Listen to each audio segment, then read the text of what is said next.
Welcome to the Being Known podcast with my friend, Dr. CURT Thompson, my friend, Pepper Sweeney, where we explore and discover what it means to be truly known. On today's podcast, we're going to get emotional. This is what it's all about today, so just be prepared. Get your Kleenex boxes and whatever you're going to need to get through this next 30 or 40 minutes as two men get emotional. You second that emotion, CURT? I do. I second that emotion, Pep. Cue the music. Yeah, exactly. So, with all the things that we've been talking about over the past few weeks, why does that lead us to emotion? How is emotion tied to all of these other things? Well, Pep, I think one of the things that has emerged over the course of, probably at least the last probably 200 to 400 years is that we've kind of imagined that the human person is divided into these different, that our mind is divided into these different sections, these different compartments, and that we've got a thinking compartment, and we have a body compartment, and we have an emotional compartment, and that emotion is this separate thing altogether. And we think of it as this thing that we can either be or not be. Oh, he or she, they're being so emotional, as if it's this thing that I can choose to be or not to be, not to, be all Shakespearean or whatever. Right. But one of the really interesting developments over the last 20 years in the field of neuroscience is the emerging awareness and discovery that emotion is not a secondary compartment. It's not this separated thing that is different from our cognition, or that's different from our storytelling, or different from what we sense. Instead, emotion is a feature that permeates every aspect of human experience. In the field of interpersonal neurobiology, we like to talk about emotion as the energy that around which the brain organizes itself. So all the energy, and quite literally, the energy that shows up in our neurobiochemistry, all that electrical chemical work that's going on in the brain and the central nervous system and throughout our body, that represents and is reflective of what we typically call emotion. Now, most people might wonder, well, gosh, what does biochemistry have to do with feeling angry or feeling sad? And frankly, what does feeling angry or feeling sad have to do with what I think? And, whether or not, I decide to eat Wheaties or cornflakes for breakfast, what does that have to do with anything? We like to talk about emotion, though. I like to talk about emotion as like the gasoline in the tank of a car, in the sense that there's nothing that we do. Once we get in our automobile, if you turn it on and you put it in gear, if you're going to speed up, slow down, make a turn, go forward, go in reverse, there's nothing that we do in the car that is not a function of fuel regulation in some way, shape, or form. The engine is always wanting to know what's the next thing that we want to do to burn gasoline. A lot of it, a little bit of it. It's always permeating everything that's going on in the car. And so we come to find out that this energy around which the brain organizes itself is the feature that is regulating who we are, and that we are constantly learning to regulate. And as we'll talk about in a little while, there are different ways in which we talk about emotion. There's primary emotion, and then there's secondary emotion. We'll get to those two things and why they're different and why they're important for us to know. But for right now, one of the most important things that it would be for our audience to hear and to take in is the question is not ever then going to be, well, are you feeling something? As if like there are moments when we are and moments when we're not. The question is always, what are you feeling? What is it that you're feeling at any given moment? And the reason this is important is because emotion is fueling everything that we do. In fact, the English word emotion, emotion, comes from the Latin word motive, amotiv. This notion that everything that precedes any kind of movement, emotion is that which precedes movement of any kind, whether the movement is in my thinking or the movement is with my body. Emotion is always involved. It's also equally important to say that emotion being as ubiquitous, being as present in everything that we're doing, kind of like being, it's said that carbon, for instance, is the common element of all life form. In that sense, emotion is this common element in all of our processing as human beings. It's also important to say that given its prominence, it doesn't make it the most important thing in the world. It doesn't make it the most important thing for humans. And we'll talk about that later as well when we talk about the role that emotion has, and in a way, how we have actually now also placed it on a pedestal, wherein which in our culture, we kind of reduce the ultimate sense of what is real to what I feel. If I feel a certain way, then that feeling is the plumb line that tells me what is real and true about me or about the world or whatever.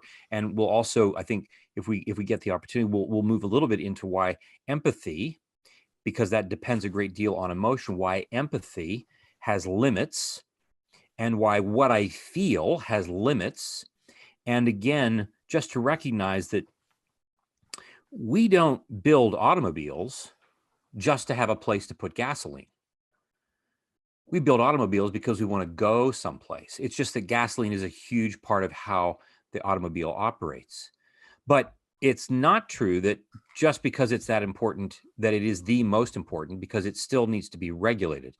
But I think what we really want our audience to learn today is the importance of emotion, what its forms are, how we pay attention to it, and how regulating it can lead us to a life of greater flourishing, and how the process of being known, what our work here is all about, how the process of being known is so crucially dependent upon our paying attention to and knowing about how emotion works.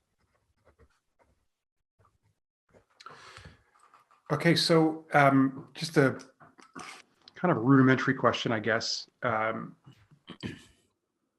before we dive into what the forms are and that kind of thing. So it's important. It's not the most important. Does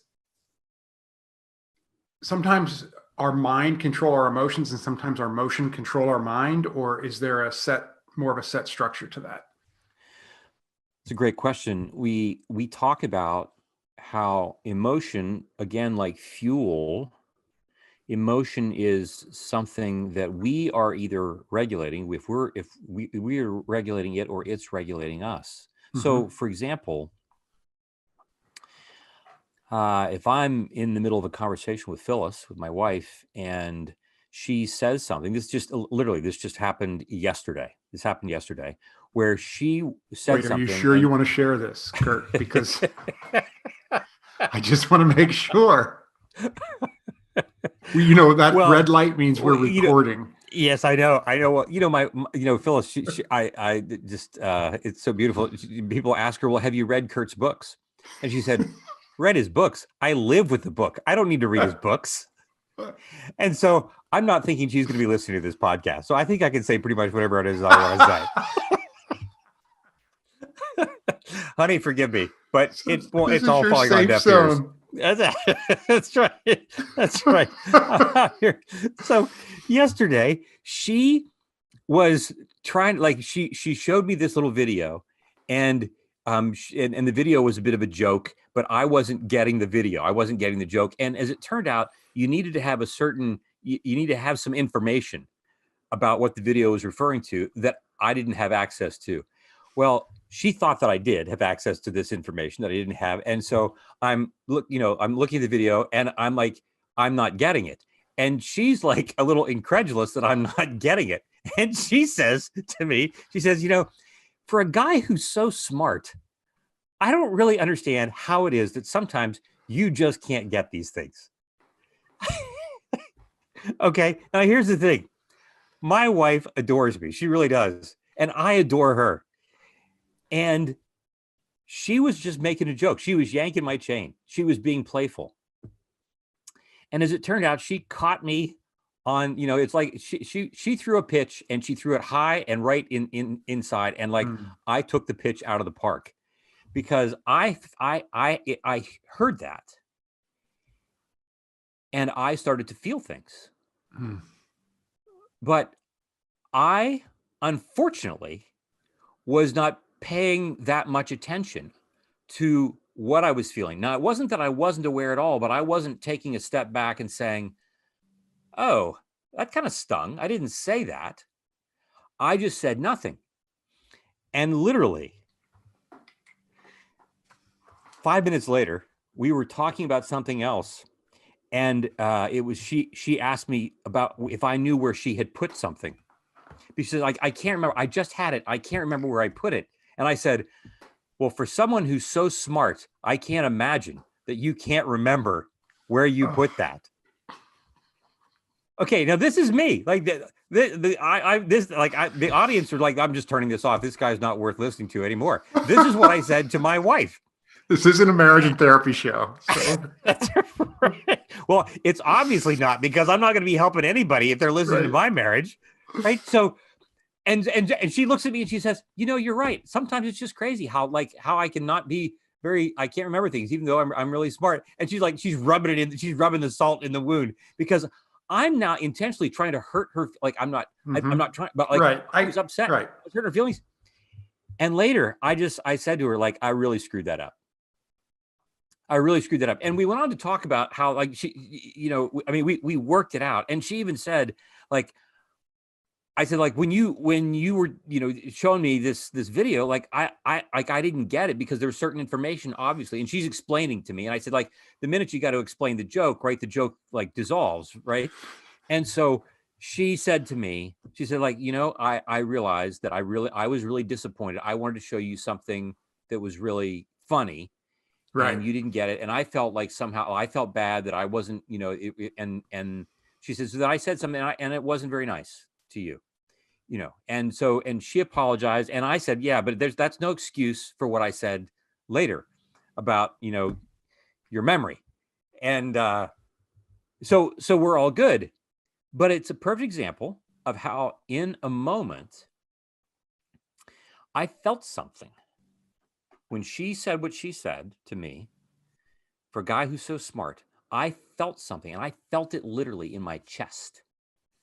And it came up into my face. Before you know it, 5 minutes later, it's coming out of my mouth, right? Right. But I'm not pausing to be able to see, like, oh, I'm feeling something. I know what that is, and I need to just say that. I need to name this to tame this. I needed to say this to her. Not to say, like, why'd you say that to me, but to say, like, I think I feel kind of bad. Like somehow I feel kind of stupid that I'm not getting the joke. Which would have been a way for me to regulate what I was feeling. But instead, 5 minutes later, it was regulating me, as it were. It had me at the end of a whip. And I was tagging her with that. Right? I was snapping at her. Yeah. You know, it's interesting. You're saying how you weren't paying attention to your own emotion, right? The way, right, it would have been a healthier way to handle it. But it also feels like, and you know, stop me if I'm wrong, but it also feels like you really weren't paying attention to her emotion either, because when she delivered the line to you, she was not being really, you know, trying to get you necessarily. Not at all. But not at all. Because there was something else that was happening. An embarrassment or whatever, that you weren't getting the joke. And then when she said that, it just, I've been there. I'm not judging here. Yeah, this is exactly what happened. And so there's an interesting feature about this, that we see that emotion is this We said on an earlier podcast episode that the mind is this embodied and relational process that emerges from within and between brains. And so that emotional exchange that took over my brain and my mouth, that emotion, now it's going across the room and affecting her as well. And so we see that emotion isn't just a thing that, you have over there in your silo and I have mine over here in my silo. No, it's being exchanged between the two of us. And my emotional state, if I'm not regulating that very well, that's going to permeate and touch the lives of other people. As my colleague Courtney likes to say, emotion is contagious. And the way that I'm either regulating or not regulating these emotional states within me is going to have the impact of like moving out, rippling out, and touching and activating the emotion in other people around me. And so one of the most important things for us to recognize, again, is like an automobile whose engine is not being well regulated. If I'm just driving down a street that's 25 miles an hour, but I'm driving at 50, there's all kinds of dangerous stuff that can happen in that space because I'm not regulating that fuel very well. And, I think about, kind of where we are in our current situation, our current setting socially, in our culture, all the different layers that we talk about, politics and race and economics and the pandemic and so forth. From a neuroscience standpoint and even from a behavioral standpoint, we would say that, one of our fundamental challenges is that I, as an individual, am not regulating my own emotional state very well, not regulating that very well. And as we'll also learn later in our podcast, that in order for me to know how to regulate that is not just a thing that I just come out of the womb knowing how to do. I have to be taught how to do that. And I learn how to regulate my emotion most effectively through a process that we call co-regulation. That begins the moment that I'm born. And over the course of my lifetime, my parents, hopefully, are teaching me how to regulate my emotion by being my co-regulators. And they're not doing this like I learn how to do multiplication table when I'm in third grade. It's not a matter of somebody just shows me, like writes down emotions on a board and says, Kurt, here's what you do with anger and here's what you do with sadness and so forth. As much as it begins with people and their nonverbal cues when we're taking care of our infants, when our infants are crying and we comfort them, for instance, that's our teaching them how to emotionally regulate because they're going to learn how to co-regulate with us. But we'll get to that in just a moment. But for now, I think it's really important for us to know that emotion really is important. It is not the most important thing. It is important for us to learn to regulate it, because if we're not, it's going to regulate us, meaning it's going to control us. It's going to be driving us in some way, shape, or form. And that a lot of life is most effectively lived through the co-regulation of emotion between me and someone else. If I'm able to actually say to Phyllis yesterday, instead of doing what I did, instead, I might have said, gosh, I think I felt a little bad when you said that. I'm actually trying to talk about what I'm feeling. I'm not trying to accuse her of anything. I'm really just talking about what I'm feeling. Then she's able to say, oh gosh, I didn't mean to hurt your feelings. I'm sorry. This is what I was feeling and so forth. And we have a very different kind of exchange than the one that we had. And you can see that's a minor rupture that takes place in, homes every day, everywhere. The challenge is that those kinds of ruptures come because fundamentally I've not learned to regulate my emotion in that moment.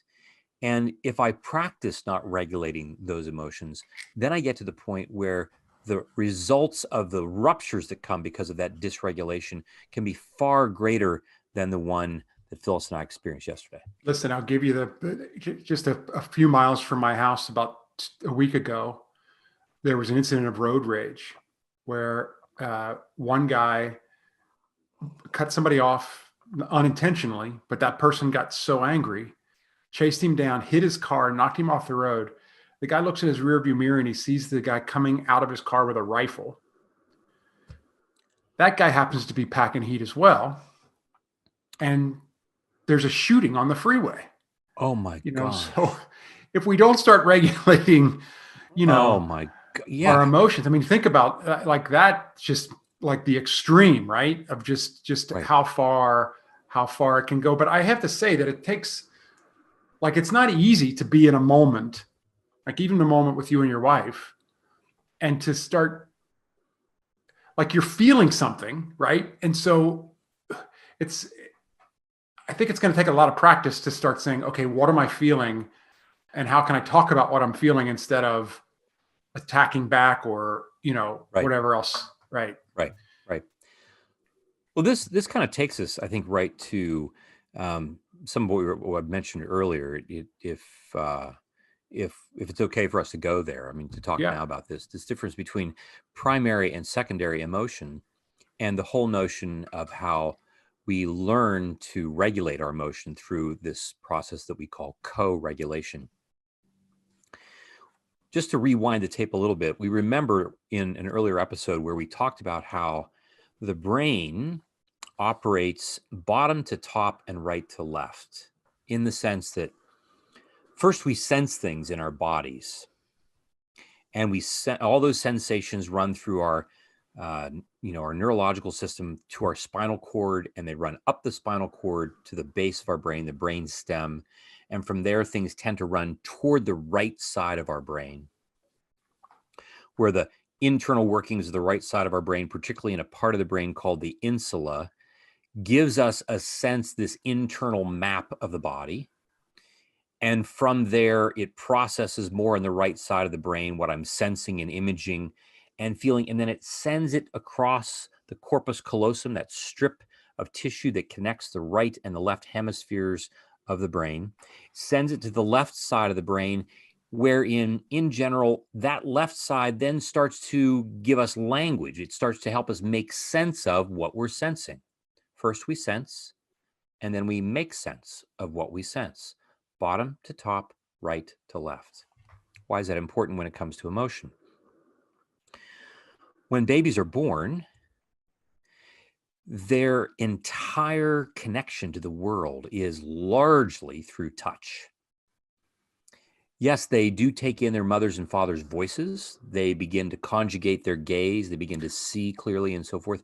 But the primary way that they are interfacing with the world is through the physical touch of their skin and of their bodies. They're feeling things. When they are distressed, they're distressed usually because they are sleepy, hungry, because they are uncomfortable, they're cold. And the way we respond to newborns is we pick them up. We don't say, hey, what do you need? They're not going to tell us anything. No, we pick them up. And already we are helping them begin to learn that when you are in distress, you express your distress and someone comes to comfort you. Someone comes to regulate this distressing emotion that you have. That emotion is expressed and experienced through your physicality, because I'm hungry, I'm distressed, I'm tired, I'm cold. But my emotion is being co-regulated by someone else, and they comfort me, they feed me, they clothe me, they change me, and I become comfortable. And as I age, I begin to expand both my experience of life, because now I become more mobile, and at some point I find words, and I begin to experience all kinds of things that are not just those basic things of being cold or tired or hungry, or I have a wet diaper. I begin to have other things that I'm sensing. I become a toddler and I want something, and I want to have it right now. And if you have it, then it's mine. And if I have it, then it's mine. And if I think that I want it, it's mine.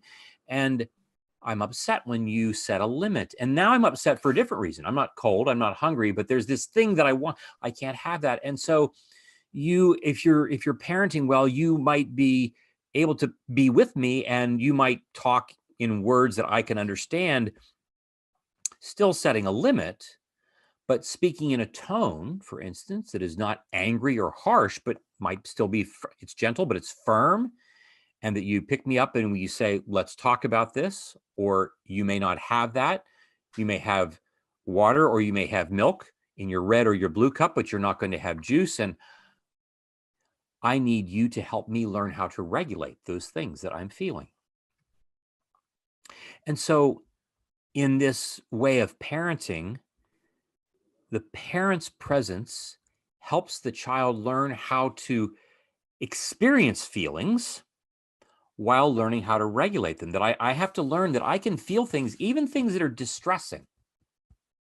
And I can learn that that distressing emotional state can be tolerated because someone eventually, by the time I'm 4 or 5, maybe even younger, my parent might say, you look like you're feeling angry.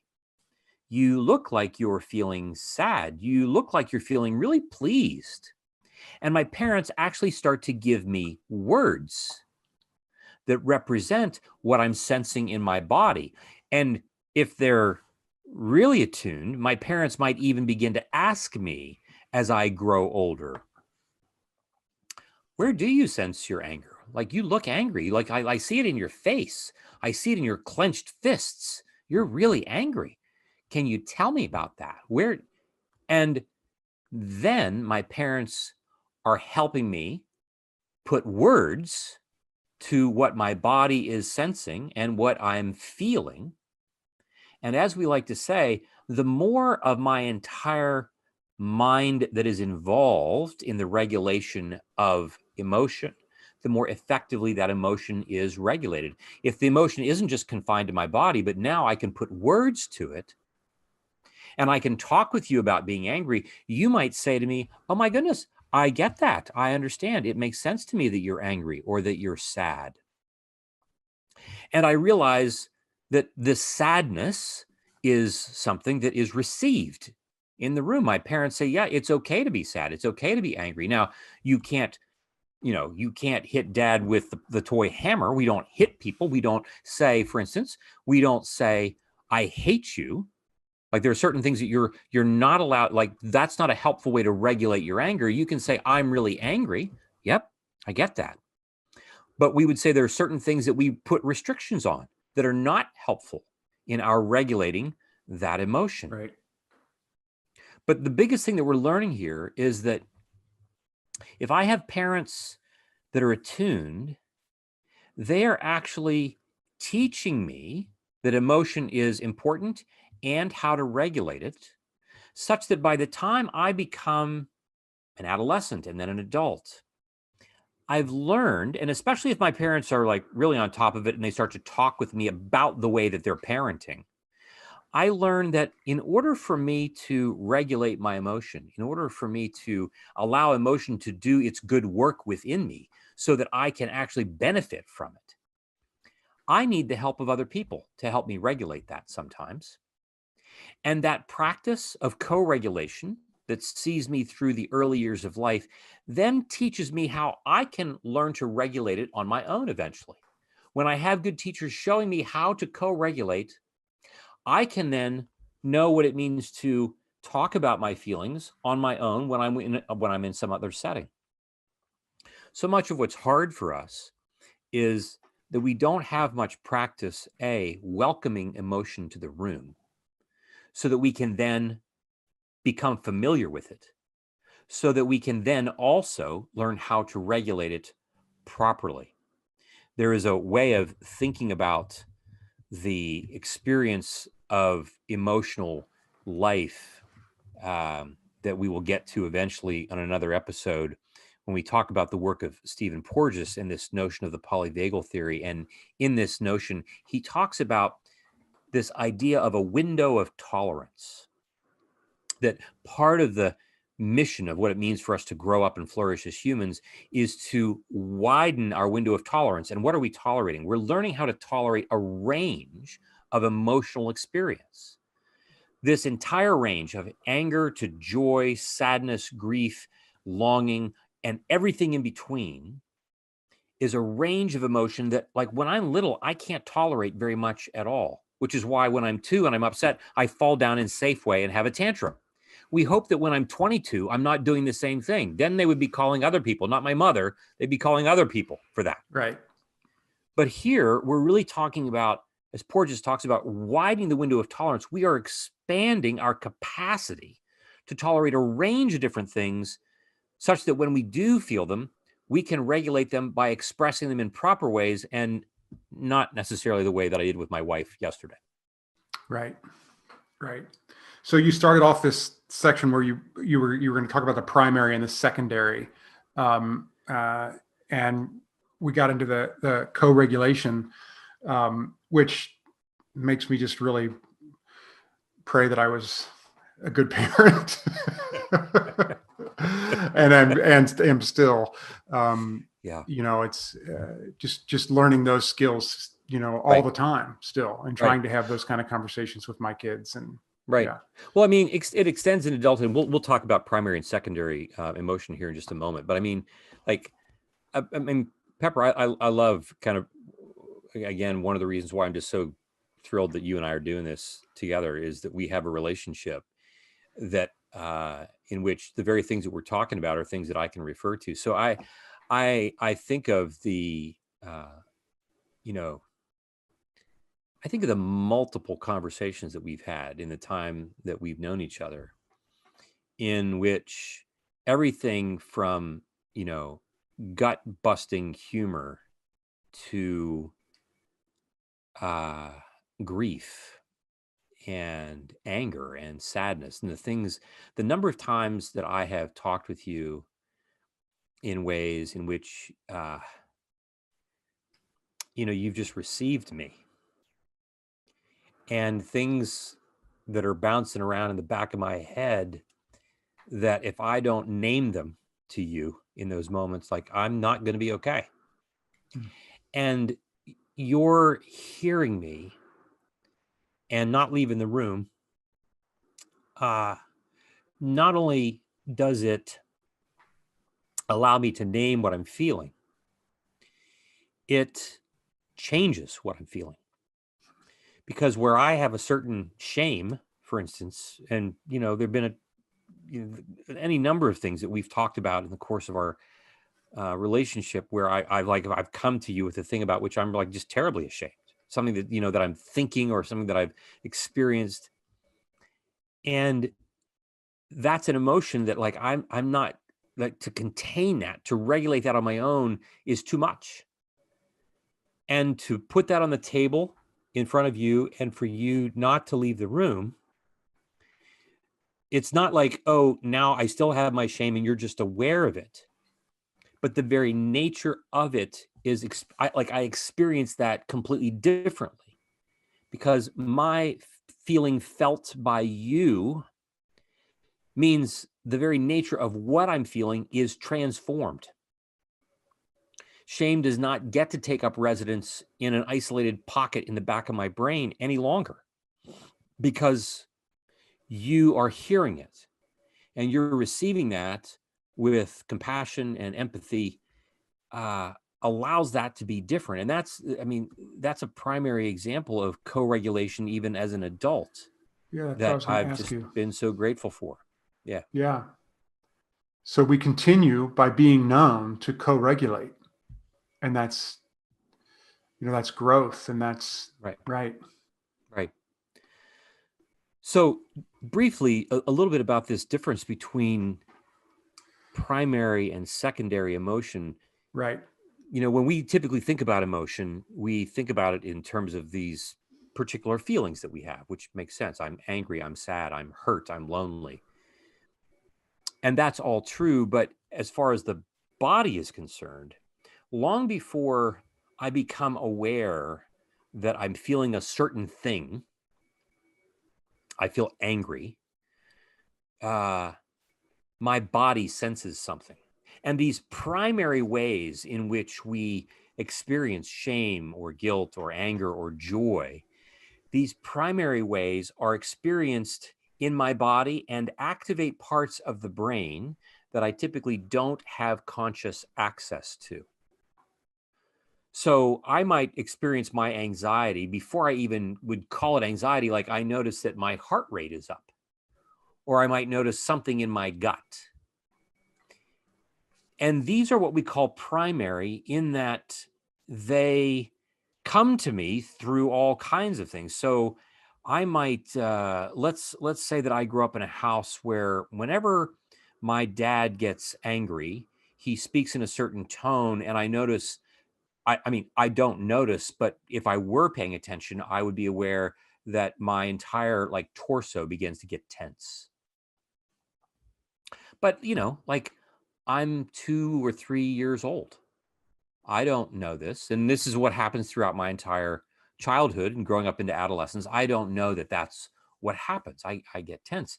And then it goes up my entire spine, and I get, and by the time I'm like 18, I've developed tension headaches. And I just like, well, what's the problem? Oh, I have headaches. That's all I know. I don't translate this into this is fear or this is anger. I'm just having headaches. This is my body. This is primary emotional states that are moving, that don't necessarily come to the part of my prefrontal cortex that tell me, oh, Kurt, you're angry or you're afraid. But the primary emotion eventually then emerges into what we call secondary emotion, or this universal emotion. And by universal, we mean that secondary emotion, what we call these discrete blocks of emotional content. I feel angry, I feel sad. So our audience will all agree that, like, if I feel sad, that feels different than when I feel happy. Those are different states of mind. And we can say, like, Dad, those are different. Those states of joy or sadness, those are universal across cultures, across sexes, across time. I may not get to anger in the same way that you do, but you and I both know what anger is, what it feels like by the time it becomes this secondary emotion. You and I may not both experience our shame through the same way, but we both know what it's like when it gets there eventually. And so why is this important? It's because we can have very different primary emotional experiences. By the time we experience it secondarily, by the time I know that I'm feeling anger, I can resonate with you who says, like, I feel anger as well. Our stories may be different. How our bodies processed that anger may be different. You might not have tension headaches like I do. But by the time I'm able to say, gosh, as it turns out, I'm pretty angry about the way my dad behaved growing up in my house. Or I feel this sense of feeling abandoned because I had a mom who, in her depression just went to bed and didn't come out of her bedroom for days. Or I was sexually mistreated as a kid, when I was, between the ages of 6 to 9 from an uncle, and I never told anybody. And now, I'm in my mid 30s and I'm finally coming out with it. And all these things that I've felt, but have never allowed myself to feel in this secondary way that's much more conscious. Why is any of that important? First of all, we live in a culture, as I said, in which we think that emotion is this compartmentalized thing that we can either feel or not feel. When we begin to recognize that emotion is involved in everything, then we can become more curious about the question, what are you feeling? What are you feeling? And the reason that question is so crucially important in the work that we do in psychotherapy, and in the work that I would suggest that we do in friendship. This isn't just a clinical thing. This is what it means to be human. That if we're willing to ask a person a question, what do you feel? We're inviting people to get to some of the fundamentals of what their experience of being known are all about. We have developed and run these confessional communities in our practice. And they're a sheer joy to be part of. And people are just working their tails off at becoming increasingly more real as human beings, telling their stories more truly. And of course, this is a question that I ask in my individual therapy with patients as well, but we also ask this question repeatedly over and over and over again in these groups. What are you feeling? Sam, what are you feeling? And, about 7 times out of 10, especially when we're running men's groups, about 7 times out of 10, I ask Sam or Phil what he's feeling. And he says, well, I think that, and he's about to tell me what he thinks. Or he says, well, I feel that George is really making a mistake. And we have to coach people. I'm not asking you what you think. I'm not asking what you feel that you think. There are even people who, when they talk about feelings, think they're expressing what they're feeling, but they're really talking about what they think about what they feel. Because we are so not practiced at identifying what I feel. And so we will pause them repeatedly, pause them and say, what are you feeling? Or reframe it and say, what's the emotion that is emerging for you right now? Didn't you also say in a prior podcast that one of the practices that you do in that group is when the person tells their story, the other people in the room talk about what that makes them feel. And then that opens up the person's eyes to some things that they may not. Yeah. Talk about that. I mean, I know we talked about it previously, but tie it in here. Right. So this notion that when you ask a person what they feel and they have a hard time doing that, but when they tell their story, they may not be aware that they're actually feeling the very things that other people start to pick up on. I said earlier that my colleague Courtney likes to talk about feelings being contagious. I'll never forget this one story where a guy was telling his story and another guy started to just say, like, man, I hear your story and I am just exhausted. Just exhausted. And the storyteller said, I don't think I've ever in my life been willing to admit how exhausted I am. And I don't think that if you hadn't said that, I don't think I would have had any idea that tired is the thing that I walk around on the earth feeling all day, every day. I'm tired in the middle of my life. And that's an example of how we move by naming what our emotion is. We move from the primary emotional states to the secondary emotional states, because a lot of times we'll say, well, I'm not really sure what I feel, but I'm feeling uncomfortable. I'm feeling something. And we ask, where do you feel it in your body? And they might point that, I feel it over my heart, or I feel it in my abdomen, or I feel it in my face. I guess it's in my jaw because I'm just so tense. Or someone else might say, man, I don't know. Well, someone else might say, well, just look at how you're sitting. You're sitting there with your arms crossed and your legs crossed, like you don't want to be within 20 yards of us. And then a whole world begins to open to them, because they move from this primary felt sense of where it is in their body to being able to give a word to it. And sometimes they might not be able to give a word, but in these communities, somebody else can. Somebody else can say, well, when you were talking about that trip that you took across the country with your dad when you were 17, which just the two of you went for this, 2-week trip, just the two of you. And then, 2 years later, he was dead from a heart attack. I'm just remembering this one story being told. I just remember I heard that and I thought, man, what a loss at 19 to lose your dad after having had this trip when you were 17, in which you were just, and it's something to watch a 45-year-old guy just lose his crap right there because somebody else names grief that he's been carrying for 25 years,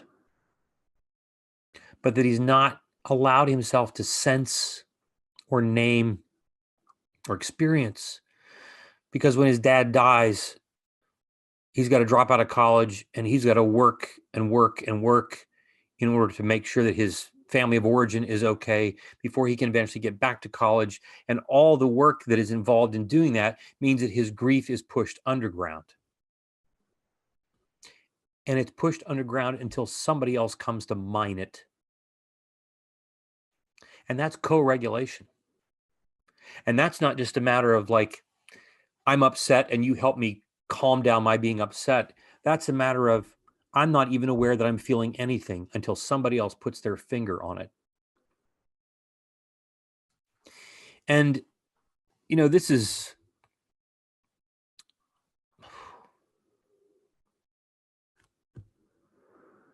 this is the gospel. All of you who are weary and heavy laden. And Jesus isn't just expressing this out into the ether, into some nameless crowd. He's looking people in the eye, and he's naming for people their weariness and their burden, that they don't have. Like, look, I don't have time to be talking about my burden or my weariness, because I'm just too busy trying to get like enough bread on my table so that my kids can survive another day. I don't get time to pay attention to this. And Jesus names this in the same way that in these confessional communities, somebody names somebody's grief. Somebody names somebody's joy, right? I mean, one of the things that in this particular story that was true was that for this 45-year-old guy, he wasn't actually even able to allow himself to, he wouldn't let himself remember fully the joy of that 2-week trip across the country that he and his dad took, because to touch that rail brought him too close to his grief. And if you get swallowed by your grief, then you're not going to be able to do the hard work that you have to do to make sure that everybody survives in your family. Joy. You do. Exactly. That's exactly right. And so back to, Porges and this notion of this window of tolerance, like if I can't tolerate my grief because I don't have somebody there that will enable me to co-regulate that, then I also don't get the benefit of being able to remember and remain immersed in my joy that was part of that same relationship. And so we find that we can think that there's just lots of emotions. We talk about afflicting emotion and how difficult it is for us to, experience and pay attention to and talk about and be with the emotion that is more painful. But those emotions are often tied themselves to other experiences that equally have as much joy that's related to them. And so if I cut off certain emotion, I might also find myself cutting off vast swaths of other emotion as well. But it's in these communities where co-regulation takes place, where I don't just learn that somebody can help me manage the stuff that's difficult, but somebody can actually even access things that are difficult that heretofore I've worked really hard to keep pushed away. One of the things that, there was a time, and maybe this still is true, is that when petroleum companies advertise their gasoline as being clean burning fuel, gasoline that, cleans your car engine while you run it. I mean, I'm not quite sure that's even true, but, they say it is. And there is a sense, I remember, in cars that would, have carburetors and those kinds of, we would talk about dirty fuel, right? We would talk about the fact that you could get fuel, you could get stuff in the fuel that would make it, hard on the engine.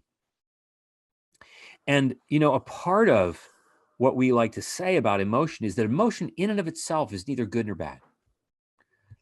Emotion, it's gasoline, but we want to regulate it well, right? We want to make sure that we can name these things. To tell our stories, as we've said, to tell our stories more truly means that I want to tell all of my story. I want to name all of the emotional states that are banging around inside my head. Because in so doing, I want to be able to name the things that I'm paying attention to. One of the things that and we'll get to this eventually when we talk about attention and consciousness is one of the domains of integration of the mind. We pay attention to things that are emotionally salient. What do you mean by that?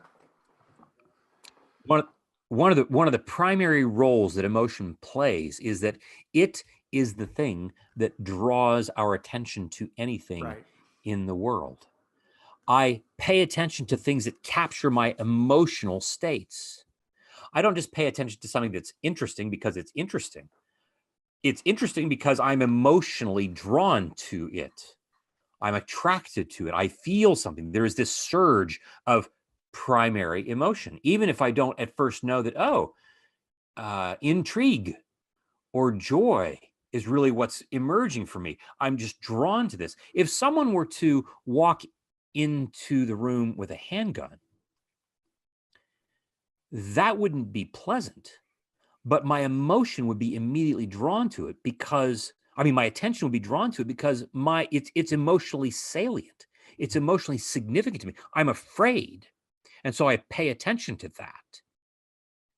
But equally well, if I were to walk into the room and there are 30 people there ready to celebrate my birthday, I would pay attention to that as well because there is a surge of emotion that's taking place within me.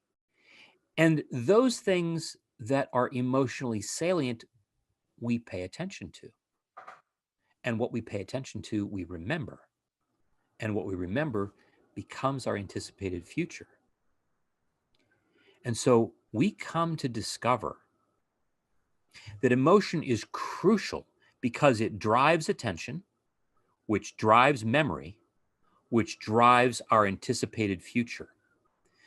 And as we, over the course of our podcast series, talk about, what happens when we experience trauma, what happens when we experience healing, all those kinds of things, we'll get a greater and greater sense of the importance of emotion and being curious about this.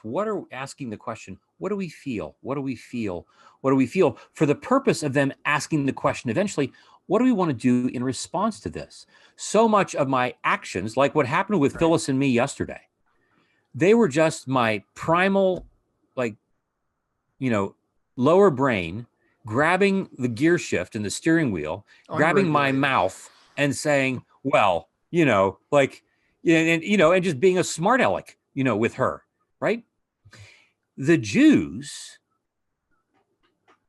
were aware that emotion was so important that they commit an entire book of the Bible, poetry and song, the Psalms, is a 150 poem collection of emotional regulation.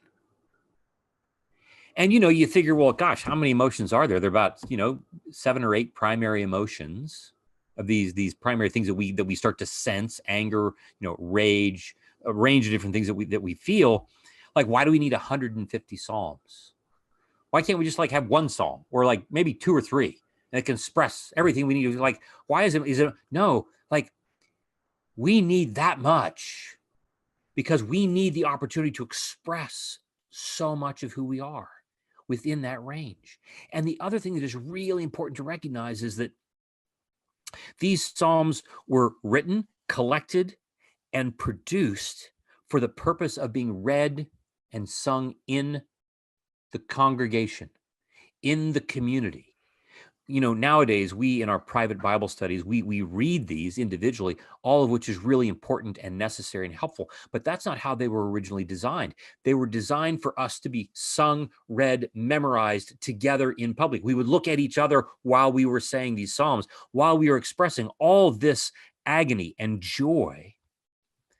Without them being neuroscientists, they were doing the very things that our minds desperately need for us to be able to do, because I'm not just anticipating and expressing emotion. I'm doing it in the context of community that enables me to regulate it most effectively.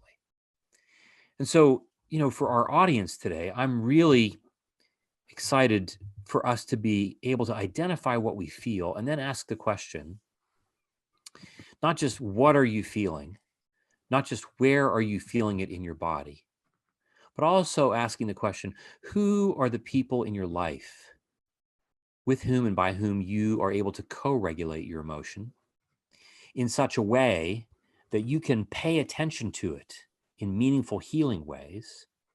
And so therefore make concrete choices in your life in response to it, such that emotion can be seen to be the fuel that is moving you to a life of flourishing, no matter what the emotion is. And to recognize that the Holy Spirit is intending to use every and all emotion as part of the recipe in transforming our minds and making us to be more like our older brother, the King, Jesus. And as we approach it in that way, recognizing that it's a crucial element of what it means for us to be known, we find that flourishing is far more able to be approached than we ever thought. I think that's a great way to wrap it up, Kurt. I appreciate you being someone who co-regulates with me. And it's great being with you here today. Obviously, this emotion is a very big subject, and we will be revisiting it again, because as you say, it's intertwined with everything. Right. And it is important, but it's not the most important. Right. Yeah. Well said. Thank you, Kurt. This has been great. Thanks, Pep. Next time. Next time.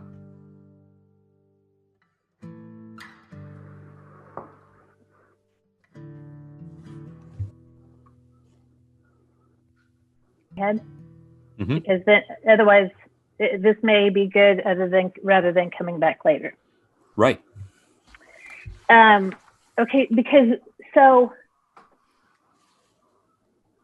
obviously emotion is so significant, and then regulating it and co-regulating it is really where it all is. Like that's what it's about, is regulating it and co-regulating it.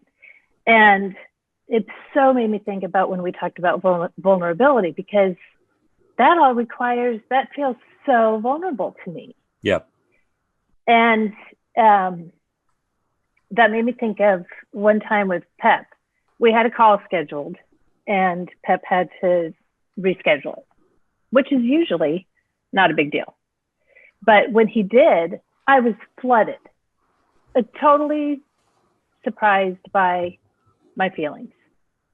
And so I said, no problem, Pep, will reschedule. And then I thought, then from those feelings, then I made up a story. Like, this is why Pep canceled, blah, blah, blah. I could go into the story. So then I let Pep know. I was like, Pep, this is what happened. I was flooded, and this is a story I made up.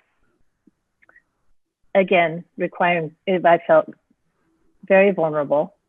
And Pep told me what his story was. And that helped me regulate. But then, Kurt, when you were talking about, when you were raised with, if you were raised with parents who said, came to you when you were in need and noticed your emotions and helped you co-regulate. But then I think, okay, what happens for any of our listeners or any of us that weren't raised with that? Then I think, okay, we fumble. We, like you said, Kurt, we are constantly learning how to regulate. But how do we do that? Like practical ways to do that. And like Pep, you said, we are continuing to be known by co-regulating. It is so critical. Yeah. And what a fabulous thing to work on and dive into. Yeah. Yeah. So, okay, Pep, response? Yeah. So, I mean, I feel like it's the work that we've been doing. It's the relationships that we have. It's what we've been doing, but I have just not understood it, like what was, what was happening, right? Like I didn't, this is the first I've known about co-regulation of emotion, but I know that I've been practicing that. Right. Yeah. And, for Amy, for people like you're talking about who didn't have or don't have parents that help them co-regulate from an early age and help them, that's, none of us have had perfect parents that have done all of those things for us. Right. I mean, and I'm not a perfect parent to my kids. And honestly, hope that they seek out therapy at times in their lives when they need it, and prayerful that they've, seen relationships modeled in our lives that will make them want to go out and find those peers or those mentors or those people, those guides that are going to help them with all of this. Right. Yeah.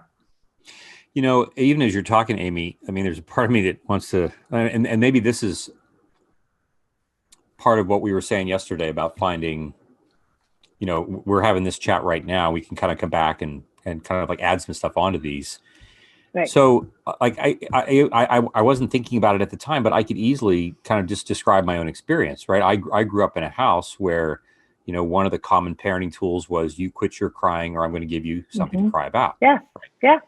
And like I learned that, okay, I'm not allowed. I mean, I wasn't thinking this, as a 6 or a 14-year-old. Right. I wasn't thinking I'm not allowed ever to be angry at my dad. But that's exactly what I was embodying. And I learned to be afraid of anger. I learned to be afraid of it. And, that's been a problem for me because it means and quite literally, it was not until my oldest brother died 3 years ago,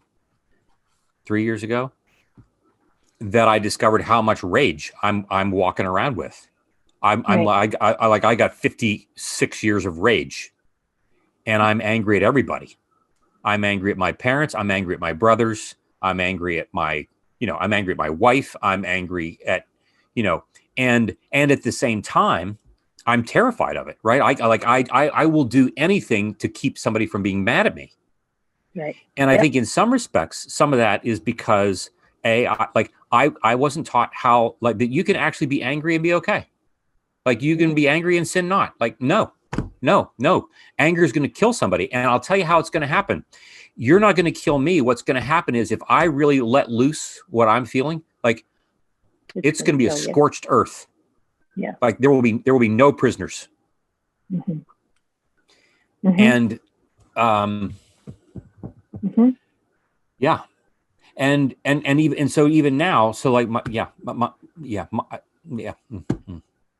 So and that's what the tolerance, like welcoming it and noticing it, like it's okay. Like, we don't have to get away from it. We don't have to make it peps with yours. We don't have to like put it on somebody. We can notice it in the room and it's okay.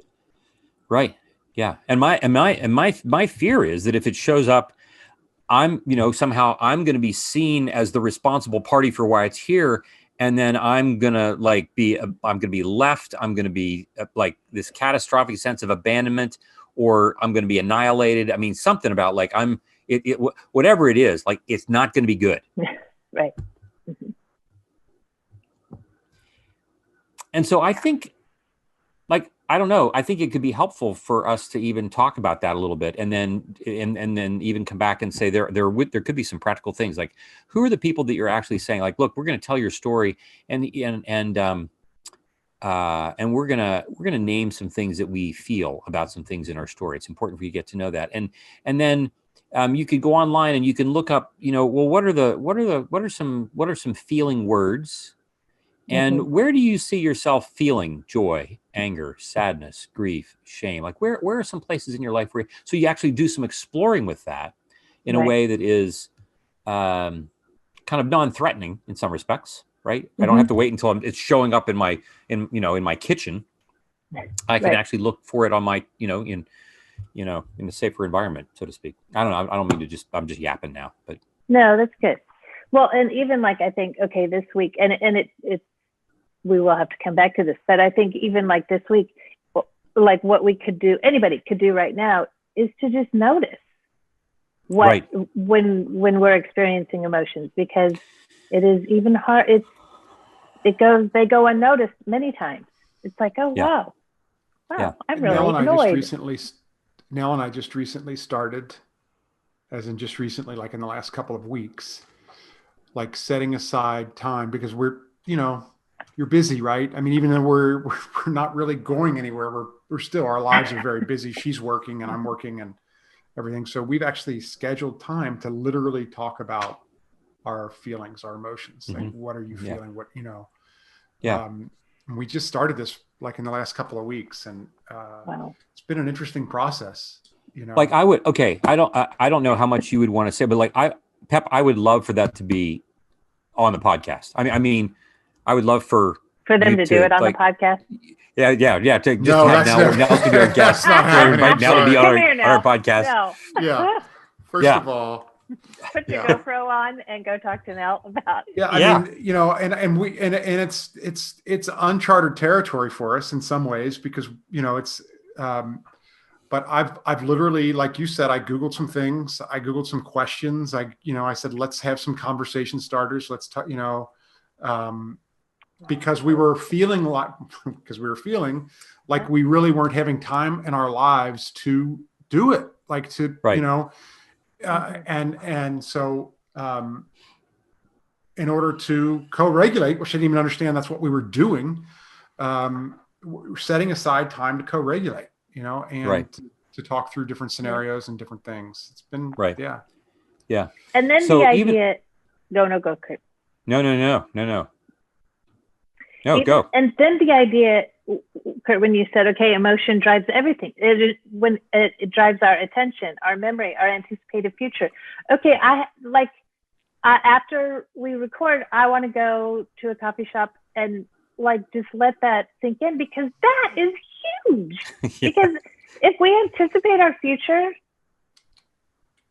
however we anticipate our future is significant. So.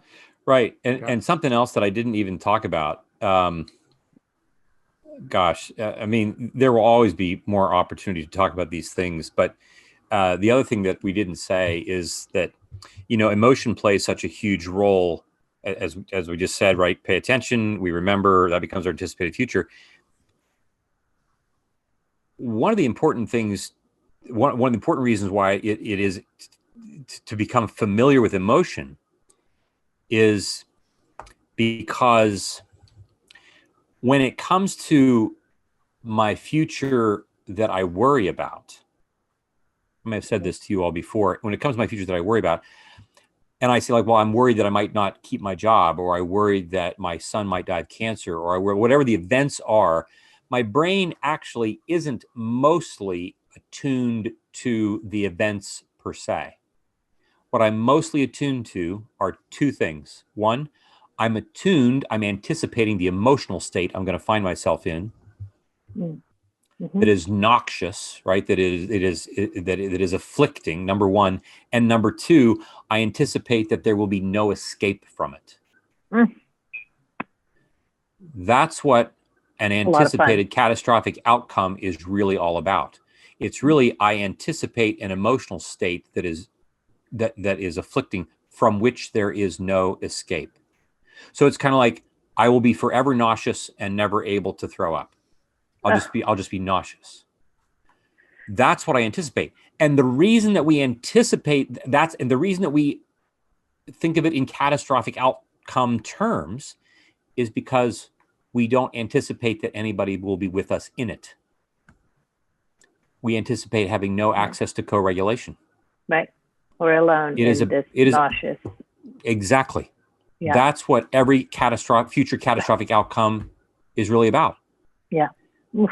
And so that's why it's important for us to practice identifying what our emotion is, and then practice making sure that we know that we're going to have access to others who will help us co-regulate that.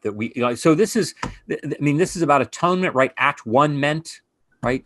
This notion that God is with us. He's not just like with us, like my coffee is with me on the desk.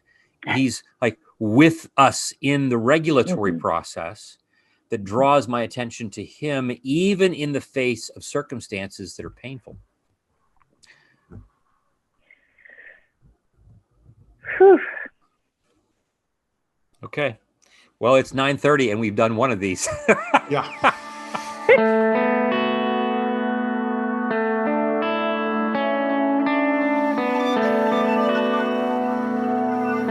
This podcast is produced by Kurt Thompson, Pepper Sweeney, and myself, Amy Chella. Audio production and music is provided by Noah Needleman. If you want to connect with us, you can find us on our website, beingknownpodcast.com, or you can find us on social media at beingknownpod. Be well and be known. You to hold, who lifts my life.